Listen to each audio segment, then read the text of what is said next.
Bismillahirrahmanirrahim. Assalamualaikum warahmatullahi wabarakatuh.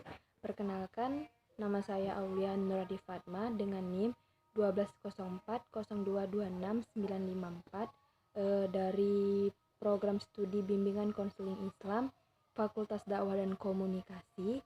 Di sini saya akan menjawab pertanyaan dari ujian akhir semester dari mata kuliah model-model konseling dengan dosen pengampu yaitu Bapak Muhammad Ilyas MA.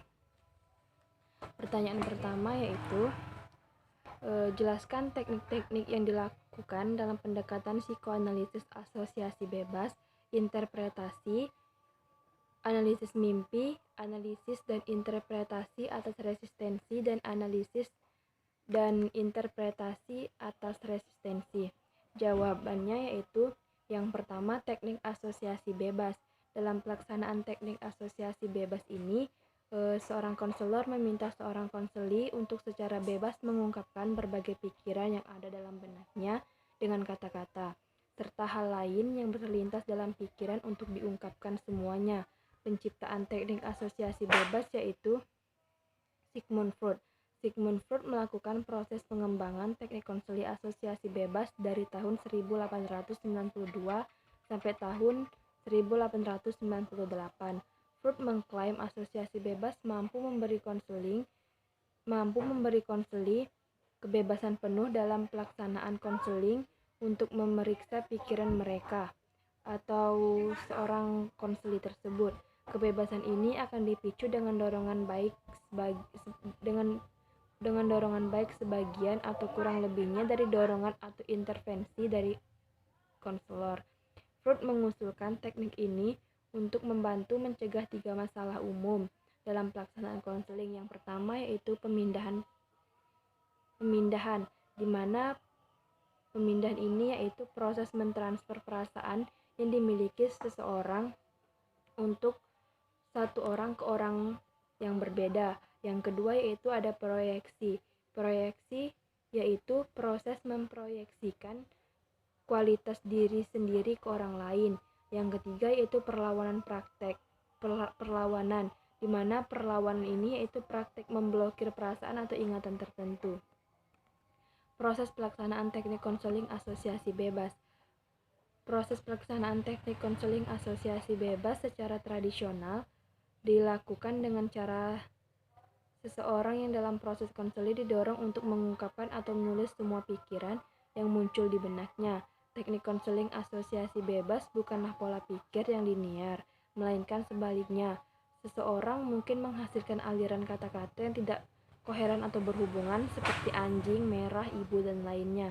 Mereka juga mungkin melompat secara acak dari satu memori atau emosi ke yang lain. Idenya adalah bahwa asosiasi bebas mengungkapkan asosiasi dan koneksi yang mungkin tidak terungkap. Orang-orang dalam proses konseli kemudian dapat mengungkapkan ingatan dan emosi yang ditekannya selama ini. Teknik konseling asosiasi bebas masa kini. Teknik konseling asosiasi bebas dengan cara meminta seorang konseli dalam proses pelaksanaan konseling untuk mengingat semua ingatan yang terkait dengan peristiwa tertentu. Seseorang dalam proses pelaksanaan konseling dapat diminta untuk membagikan kata pertama yang muncul di benaknya setelah melihat gambar atau menuliskan semua pemikiran yang mereka miliki pada waktu tertentu. Yang kedua yaitu ada teknik interpretasi. Teknik konseling interpretasi dalam pendekatan psikoanalisis adalah teknik yang memperkenalkan klien pada kerangka acuan baru yang berdasarkan teori yang disediakan oleh konselor kepada konseli. Interpretasi biasanya akan melebihi apa yang diharapkan oleh konseli yang secara eksplisit dan dapat diamati, dan melibatkan komunikasi berdasarkan komponen yang dapat disimpulkan dengan maksud menambahkan pengetahuan, pemahaman, atau makna baru bagi konseli dan dalam pelaksanaan konseling. Teknik interpretasi adalah teknik sentral dalam pendekatan psikoanalisis dan juga bisa digunakan pada sebagian besar pendekatan konseling psikodinamik, di mana konselor memberikan kesan yang mampu memberikan konseli wawasan dan pemahaman baru dalam pelaksanaan konseling. Dalam fase awal pendekatan psikoanalitik, menafsirkan asosiasi bebas klien berfungsi untuk mengurangi ketegangan dan perasaan enggan pada konseling sebelum memulai teknik konseling interpretasi. Seiring waktu, penyesuaian teknik konseling interpretasi dilakukan pada pendekatan psikoanalisis, tetapi sentralitas interpretasi tetap ada. Teknik konseling interpretasi mengacu pada permasalahan pokok yang dihadapi oleh konseli yang berada di luar kesadarannya. Teknik konseling interpretasi juga berfungsi untuk mengali materi yang tidak disadari oleh konseli supaya dapat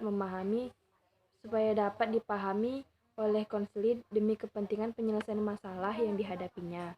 Dalam pendekatan konseling psikodinamik menjelaskan bahwa teknik konseling interpretasi dibagi menjadi dua, yaitu interpretasi transferensi dan ekstra transferensi. Dengan yang pertama yang diyakini lebih kuat interpretasi transferensi. Ini akan meningkatkan kesadaran konseli dan memberikan resolusi dalam menangani konflik, meskipun ada berbagai konseptualisasi dalam pendekatan konseling psikodinamik.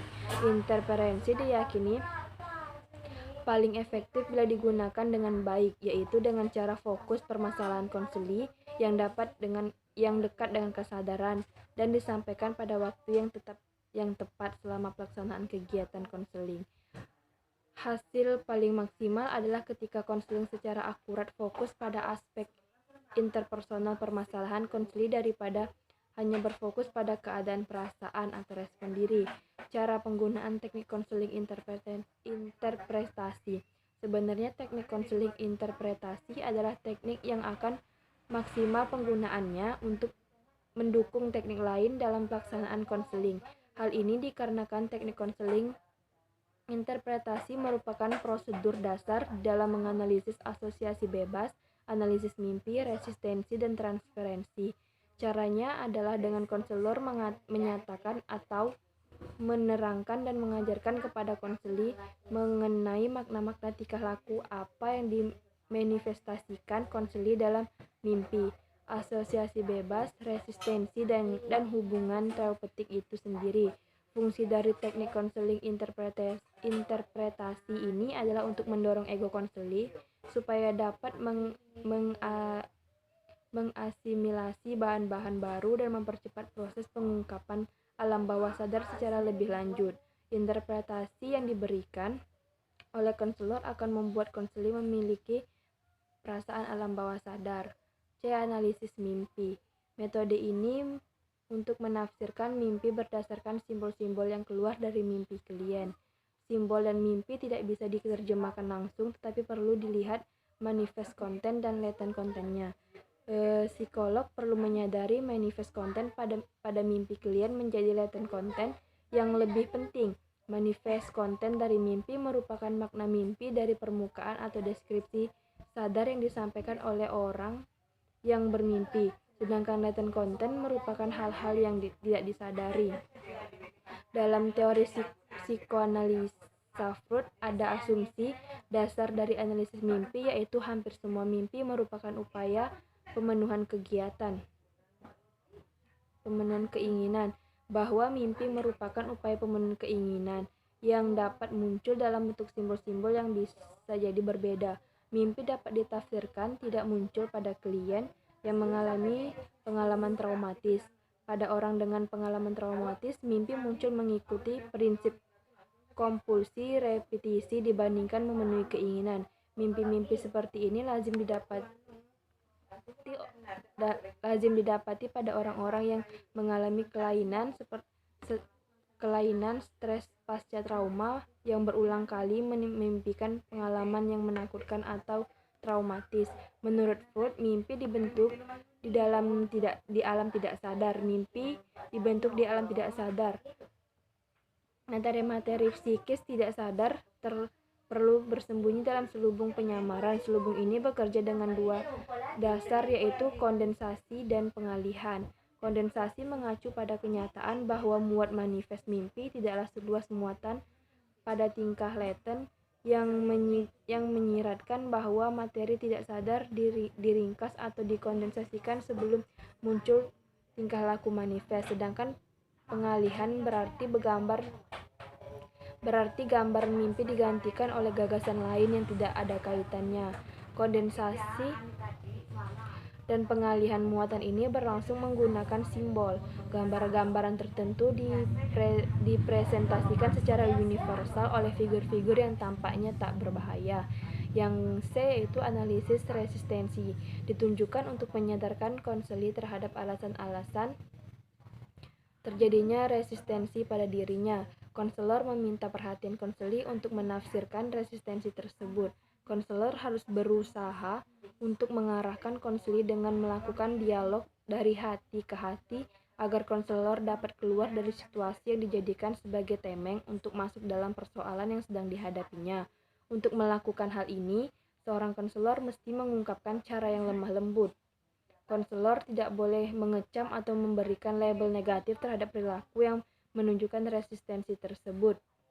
Pertanyaan kedua yaitu, jelaskan penyebab neo-Freudian memisahkan diri dari Freud seperti Alfred Adler dan Albert Ellis. Penyebab mengapa teori neo-Freudian memisahkan diri dari teori Freud ialah karena terdapat perbedaan di antara kedua teori tersebut. Teori Freud ini menyatakan bahwa kebutuhan yang tidak disadari atau dorongan dari dalam diri manusia seperti dorongan seks dan kebutuhan biologis adalah inti dari motivasi dan kepribadian manusia. Sedangkan teori neo-Freudian ini mengembangkan suatu teori kepribadian yang disebut sebagai teori sosial psikologi. Teori tersebut berbeda dengan Freud dalam dua hal berikut. Yang pertama, lingkungan sosial yang berpengaruh dalam pembentukan kepribadian manusia bukan insting manusia. Yang kedua yaitu motivasi berperilaku diarahkan untuk memenuhi kebutuhan manusia. Teori ini merupakan kombinasi dari sosial dan psikologi. Teori ini menekankan bahwa manusia berusaha untuk memenuhi apa yang dibutuhkan masyarakat dan masyarakat membutuhkan individu dalam memenuhi kebutuhan dan tujuannya. Teori neo-Freud menyatakan bahwa hubungan sosial adalah faktor dominan dalam pembentukan dan pengembangan kepribadian manusia. Yang pertanyaan nomor 3 yaitu, coba saudara jelaskan eksperimen Pavlov tentang classical conditioning kemudian dikaitkan dengan model counseling behavior therapy. Counseling conditioning atau pengkondisian persyaratan klasik adalah proses yang ditemukan Pavlov melalui percobaannya terhadap anjing, di mana perangsang asli dan netral dipasangkan dengan stimulus bersyarat secara berulang-ulang sehingga bermunculan reaksi yang diinginkan. Ia mengemukakan bahwa ia dapat menggunakan stimulus netral seperti sebuah nada atau sinar untuk membentuk perilaku atau respon. Eksperimen-eksperimen yang dilakukan Pavlov dan ahli lain tampak sangat berpengaruh pandangan behaviorisme, di mana gejala-gejala kejiwaan seorang dilihat dari perilakunya. Hal ini sesuai dengan pendapat Becker bahwa yang paling sentral dalam hidup manusia bukan hanya pikiran, peranan maupun bicara, melainkan tingkah lakunya. Pikiran mengenai tugas atau rencana baru akan mendapatkan arti yang benar jika ia berbuat sesuatu. Bertitik tolak dari asumsinya bahwa dengan menggunakan rangsangan-rangsangan tertentu, perilaku manusia dapat berubah sesuai dengan apa yang diinginkan.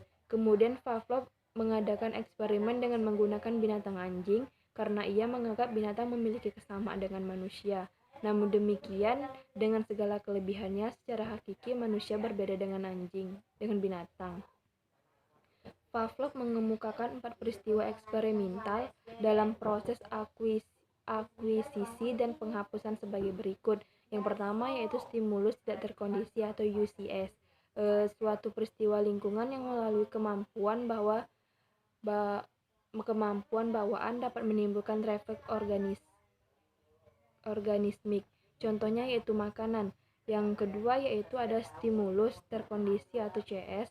Suatu peristiwa lingkungan yang bersifat netral dipasangkan dengan stimulus tak terkondisi atau UCS. Contohnya yaitu bunyi bel adalah stimulus netral yang dipasangkan dengan stimulus tidak terkondisi berupa makanan. Yang ketiga yaitu respon tidak terkondisi atau UCR. Refleks alami yang ditimbulkan secara otonom atau dengan sendirinya. Contohnya yaitu mengeluarkan air liur. Yang terakhir yaitu respon terkondisi atau CR. Refleks yang dipelajari dan muncul akibat dari penggabungan CS dan US. Contohnya yaitu keluarnya air liur akibat penggunaan bunyi bel dengan makanan. Kesimpulan yang dapat diambil dari percobaan ini adalah bahwa tingkah laku sebenarnya tidak lain daripada rangkaian refleks berkondisi, yaitu refleks-refleks yang terjadi setelah adanya proses conditioning, di mana refleks-refleks yang tadinya dihubungkan dengan rangsangan-rangsangan tak berkondisi lama kelamaan dihubungkan dengan rangsangan berkondisi. Dengan kata lain, gerakan-gerakan refleks itu dapat dipelajari dapat berubah karena mendapat latihan, sehingga dengan demikian dapat dibedakan dua macam refleks, yaitu refleks wajar atau keluar air liur ketika melihat makanan yang lezat, dan refleks bersyarat atau refleks yang dipelajari, yaitu keluar air liur karena menerima atau bereaksi terhadap suara bunyi tertentu. Dari eksperimen yang dilakukan Pavlov terhadap seekor anjing menghasilkan hukum-hukum belajar, diantaranya yaitu Law of Respondent Conditioning, yaitu hukum pembiasaan yang dituntut. Jika dua macam stimulus dihadirkan secara simultan, yang salah satunya berfungsi sebagai reinforcer, maka refleks dan stimulus lainnya akan meningkat. Yang kedua yaitu Law of Respondent Extension, yaitu hukum pemusnahan yang dituntut. Jika refleks yang sudah diperkuat melalui respondent conditioning itu dikatakan kembali tanpa menghadirkan reinforce, maka kekuatan akan menurun. Demikianlah, maka menurut teori conditioning, belajar itu adalah suatu proses perubahan yang terjadi karena adanya syarat-syarat yang kemudian menimbulkan reaksi. Untuk menjadikan seorang itu belajar, haruslah kita memberikan syarat-syarat tertentu. Yang terpenting dalam belajar, menurut teori conditioning, ialah adanya latihan-latihan yang terus-menerus. Yang diutamakan dalam teori ini adalah hal belajar yang terjadi secara otomatis. Eksperimen yang dilakukan oleh Pavlov dan ahli lainnya sangat berkaitan dengan konseling behavior, di mana gejala kejiwaan seseorang dilihat dari perilaku. Hal ini sesuai dengan pendapat Becker bahwa yang paling sentral dalam hidup manusia bukan hanya pikiran, peranan, maupun bicara, melainkan tingkah laku. Pikiran mengenai tugas atau rencana baru akan mendapat arti yang benar jika ia berbuat sesuatu. Kemudian Pavlov mengadakan eksperimen dengan menggunakan binatang, namun dengan demikian dengan segala kelebihannya. Secara hakikat manusia berbeda dengan binatang. Yang pertanyaan keempat, jelaskan konsep dasar dari model konseling ration emotif terapi. Pandangan pendekatan rasional emotif tentang kepribadian dapat dikaji dari konsep-konsep kunci teori Albert Ellis. Ada 3 pilar, yaitu membangun tingkah laku individu, yaitu yang pertama attention event, yaitu segenap peristiwa luar yang dialami atau memapar individu. Peristiwa pendahulu yang berupa fakta, kejadian, tingkah laku, atau sikap orang lain. Yang kedua yaitu belief, yaitu keyakinan, pandangan, nilai, atau verbalisasi dari diri individu terhadap suatu peristiwa. Yang ketiga yaitu emotional consequence, merupakan konsekuensi emosional sebagai akibat atau reaksi individu dalam bentuk perasaan senang atau hambatan emosi dalam hubungannya dengan attention event. Pertanyaan kelima, jelaskan perbedaan model konseling Kat-Rogers dan model konseling Trait and Factor jika ditinjau dari hubungan antara konselor dan klien. Jika ditinjau dari hubungan antara konselor dan klien, perbedaan model konseling Kat-Rogers dengan model konseling Trait and Factor, yaitu model konseling Kat-Rogers mengasumsikan posisi yang sejajar antara konselor dan klien atau pasien.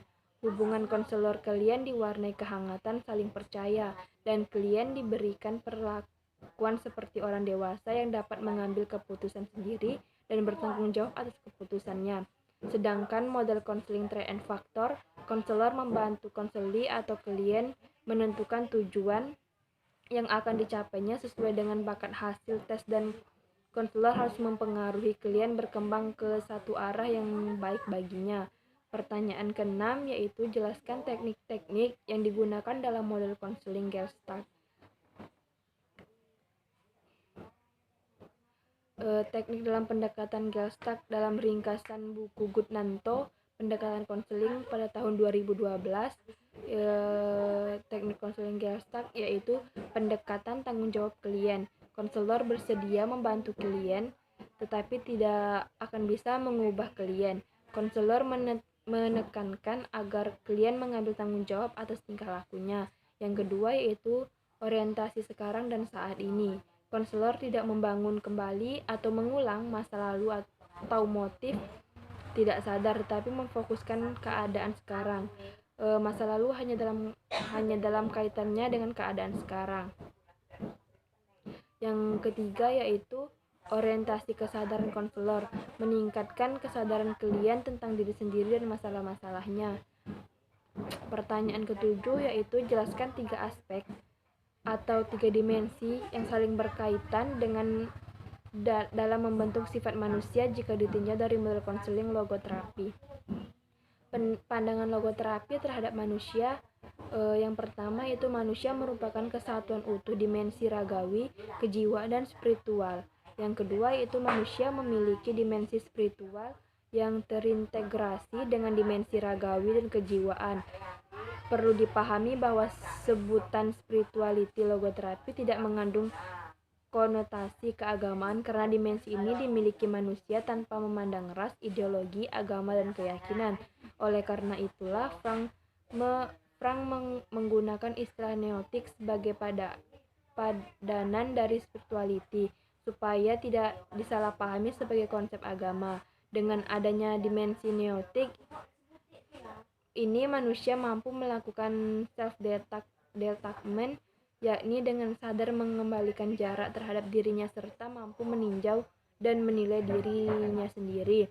Yang keempat, manusia adalah makhluk yang terbuka terhadap dunia luar serta senantiasa berinteraksi dengan sesama manusia dalam lingkungan sosial budaya serta mampu mengolah lingkungan fisik di sekitarnya. Pertanyaan terakhir yaitu atau pertanyaan ke-8, jelaskan kembali apa yang Anda pahami tentang tugas makalah yang Anda presentasikan. Baiklah, dalam makalah kami kemarin membahas materi yang dengan judul eksistensial humanistik dan logoterapi.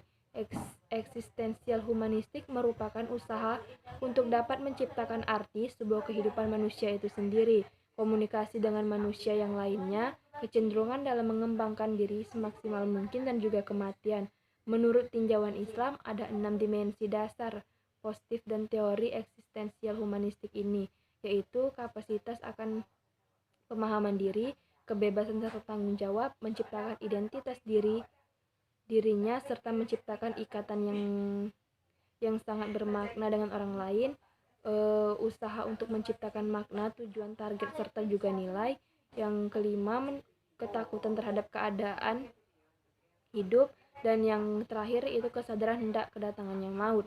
Logoterapi merupakan sebuah proses pemberian bantuan dari seorang konselor kepada seorang konseli dengan cara wawancara yang dilandasi pada pencarian sebuah makna kehidupan dan juga simbol-simbol yang bertujuan agar seorang konseli itu dapat memaknai kehidupannya dan juga mengembangkan hidupnya menjadi lebih baik lagi. Menurut Frank, logoterapi ini bertujuan supaya dalam permasalahan yang sedang dialami klien dapat menciptakan makna dari penderitaan yang ada dan pula kehidupan serta cinta. Mereka yang dapat berhasil memenuhinya akan mengalami sebuah kehidupan yang bermakna dan juga ganjaran dari hidup yang bermakna adalah sebuah kebahagiaan. Di lain sisi juga mereka atau individu yang tidak berhasil memenuhi motivasi dalam hidupnya, maka ia akan mengalami sebuah kekecewaan dan juga mengalami kehampaan akibat dari penghayatan hidup yang sangat hampa dan juga tak bermakna, yang berlarut-larut, yang tidak dapat diatasi, yang dapat berakibatkan gangguan neurosis, konformis, hipokrit, dan lain sebagainya. Baiklah, sekian jawaban yang dapat saya berikan. Lebih dan kurang saya mohon maaf. Assalamualaikum warahmatullahi wabarakatuh.